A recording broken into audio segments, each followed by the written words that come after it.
नमस्कार। तो क्या 2026-27 सत्र के लिए राजस्थान में आरटीई के तहत एडमिशन की तैयारी चल रही है? अगर हाँ, तो ये पूरी टाइमलाइन समझना बहुत बहुत ज़रूरी है।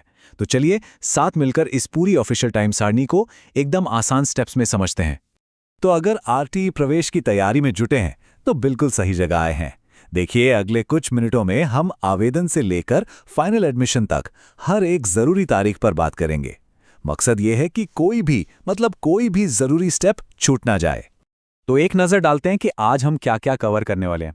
सबसे पहले आरटीई प्रवेश का एक छोटा सा परिचय लेंगे, फिर आवेदन और तैयारी के समय पर बात करेंगे।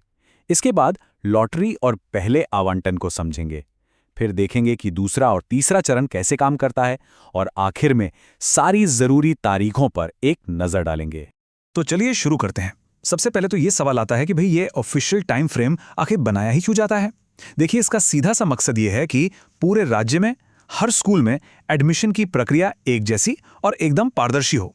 इससे होता यह है कि हर बच्चे को शिक्षा का बराबर का मौका मिल पाता है। अब ये टाइम फ्रेम, इसका मतलब क्या है? आसान भाषा में ये एक फिक्स टाइम टेबल है। ये पक्का करता है कि राजस्थान के जितने भी गैर सरकारी स्कूल हैं और जितने भी अभिभावक अप्लाई कर रहे हैं, सब एक ही डेडलाइन फॉलो करें। इससे क्या होता है? पूरी प्रक्रिया एकदम निष्पक्ष हो जाती है, एक सिस्टम बना रहता है और किसी के साथ भेदभाव की कोई गुंजाइश ही नहीं बचती। चलिए अब आते हैं प्रक्रिया के पहले और सबसे एक्टिव फेज पर। इस दौरान देखिए, स्कूल और अभिभावकों दोनों की ही कुछ बहुत जरूरी जिम्मेदारियां होती हैं। यहाँ एक मजेदार बात यह है कि ये दोनों काम ना एक साथ चलते हैं। मतलब एक तरफ तो स्कूलों को 17 फरवरी 2026 तक अपनी प्रोफाइल अपडेट करनी होती है, और ठीक उसी समय अभिभावकों को अपने ऑनलाइन आवेदन और सारे जरूरी डॉक्यूमेंट्स तैयार करने होते हैं। दोनों तरफ काम चल रहा होता है।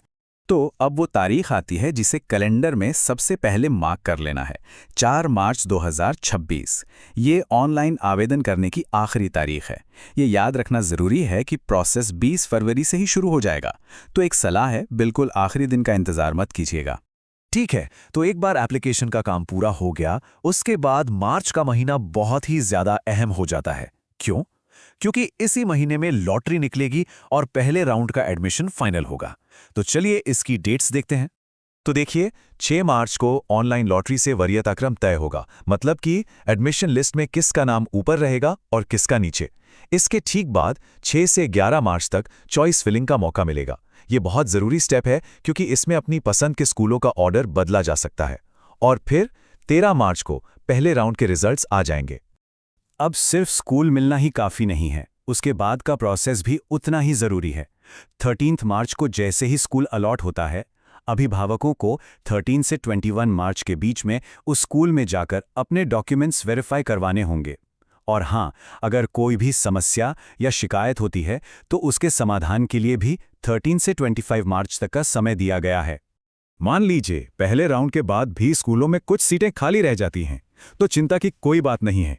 इसी के लिए दूसरा और तीसरा राउंड भी रखा गया है। मकसद यह है कि ज़्यादा से ज़्यादा बच्चों को एडमिशन का मौका मिल सके। तो दूसरे राउंड का अलॉटमेंट होगा 27 मार्च को और तीसरे राउंड का होगा 13 अप्रैल को। और हाँ, इन दोनों राउंड्स में भी सेम प्रोसेस फॉलो होगा। अलॉटमेंट के बाद डॉक्यूमेंट वेरिफिकेशन, और शिकायत है तो उसका समाधान। बस तारीखें अलग होंगी। अच्छा, तो अभी तक हमने काफ़ी सारी तारीखों पर बात कर ली। चलिए अब एक काम करते हैं, जो सबसे ज़रूरी डेट्स हैं ना, उनको एक बार फिर से दोहरा लेते हैं। इससे क्या होगा, कोई भी इंपॉर्टेंट डेडलाइन मिस नहीं होगी और सब कुछ अच्छे से याद रहेगा। तो इन तारीखों को कहीं लिख लीजिए या फिर कैलेंडर में मार्क कर लीजिए। ध्यान से सुनिएगा। 20 फरवरी से 4 मार्च तक एप्लीकेशन, 6 मार्च लॉटरी, 6 से 11 मार्च तक चॉइस फिलिंग, और फिर पहला राउंड 13 मार्च, दूसरा राउंड 27 मार्च और तीसरा राउंड 13 अप्रैल को होगा। कहते हैं ना, सफलता तैयारी पर निर्भर करती है। ये बात इस एडमिशन प्रोसेस पर एकदम सटीक बैठती है। सही समय पर सही जानकारी और पूरी तैयारी, बस यही बच्चे के सफल एडमिशन की चाबी है। और अब आखिरी में सबसे ज़रूरी सवाल। अब जब पूरी टाइमलाइन पता चल चुकी है, तो अगला कदम क्या है? अगला कदम है ये पक्का करना कि एडमिशन के लिए सारे के सारे डॉक्यूमेंट्स तैयार हैं या नहीं। क्योंकि याद रखिए, अच्छी तैयारी ही बच्चे के सफल एडमिशन को पक्का करेगी।